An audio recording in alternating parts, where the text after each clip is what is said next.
मागणा खियांक पाई सतर्कर घंटी बजाइले भुवनर दुई चाषी।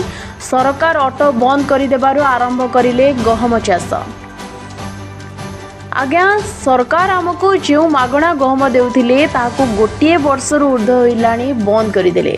बजार अटार मूल्य जेभली हु होई बढ़ी चली ताकू किणिकरी खाइबा आम पई कष्टकर व्यापार होई पड़लाणी। अटा किणिकरी खाइबा कथा तो दूरे थाउ आउ गहमरे मध्य हाथ मारी हो नहीं। देखा मिलू ना गहम चाष आज अभाव में पड़ी बाध्य होई करछंती ढेंकानाल जिला भुवन ब्लॉक अंतर्गत पलासपिठिया ग्रामर दुई चाषी नरेंद्र महापात्र एवं रवि कंवर। आम चाषी बहुल ओडिशा राज्य में मुख्यतः धान बिरी मुग परी चाषबास देखा मिलता बेले गहम चाष कोची स्थान में देखा मिलता है।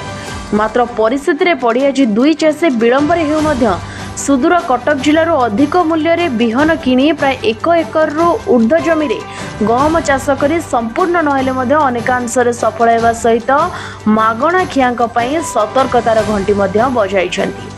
खाद्य सुरक्षा आईन अनुसार सरकारी राशन दुकान मानकरे राशन कार्ड माध्यम रे सरकारी स्तर में मिलुवा अनेक सामग्री जमितिकी चीनी किरोसिनी डाली एवं गहम इत्यादि आ देखा मिलूना जहाँ ए सरकारी स्तर में मिलूची ता केवल चाउल। तेबे जेभली भाव में अन्य खाउटी सामग्री बंद हो चली जदि समय आसे तेबे ई मागणा मिलुथिबा चाउल मध्य केबे बंद न होइजिबो ताहा मध्य चर्चार विषय। तेणु जो नागरिक माने केवल यही मागणा चाउल उपरे निर्भरशील सेमानकु निश्चिंत रूप से बेलहु सावधान होइजिबार समय उपनीत हो सारी। तेबे जदि कृषि विभाग तरफ चाषी मानक उचित मूल्य रे बिहन देवा सहित चाष करिवार सठिक पद्धति विषय में प्रशिक्षण दि जाए तेबे अनेक चाषी गहम चाष करी पेट पोषिबा सहित अनेकांश रोजगार क्षम होई परिबे बोली कहचंती स्थानीय अंचलवासी। गहम न मिलबारु बहुत रेट रे कटकरू किन जानी खाउछु सेही गहम को भी बुनिलु एकर ठुआ ऊर्ध्व जमी हबो 4-5 क्विंटाल गहम हबो बोली आशा करूछु। केते कोन हबो आमे भी कहि पारुनु। जदि कृषि विभाग आमको साहाय्य करंदा ताना आगु को आहुरी अधिक जमी करंतु। गहम गणी आज्ञा आम भुवन अंचल कहीं चाष करना आम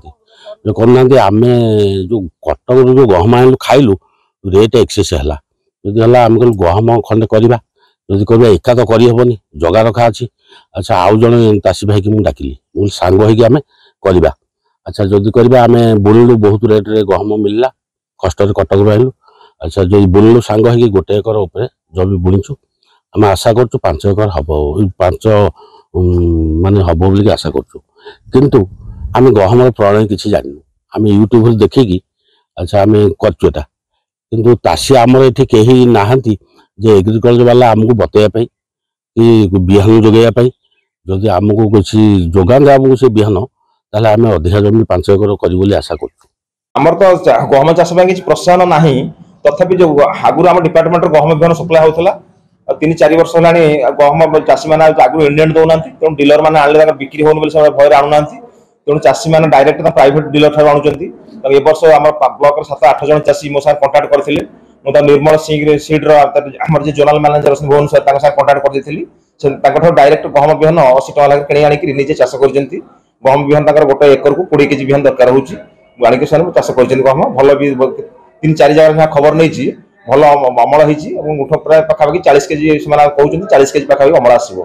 तो आसंता वर्ष को जब चाषी मैंने अधिका एरिया से कहते अधिका एरिया करने आगुरी इंडियन दे पारे सरकार को आम ब्लॉक में एतिक बिहन दरकार जो चाषी ऑनलाइन सिस्टम कराई बिहन चाषी ने ऑनलाइन एडवांस बुकिंग करेंगे। एडवांस बुकिंग कलापर सपोज आम ब्लॉक 20 जन चाषी कले सपोज आम ब्लॉक इंडियन आसगल 10 क्विंटाल सरकार जानले भुवन ब्लॉक 10 क्विंटाल दरकार तेणु से सरकार आगु 10 क्विंटाल भी जोगे पारे। तेणु जेहेतु चाषीटा नुआ सिस्टमटा जाना तेणु प्रचार प्रसार माध्यम चाषी जानीगले जो एडवांस बुकिंग सिस्टमटा तेणु चाषी मैंने आगुला बुकिंग कले बिहन आराम से पाइपर।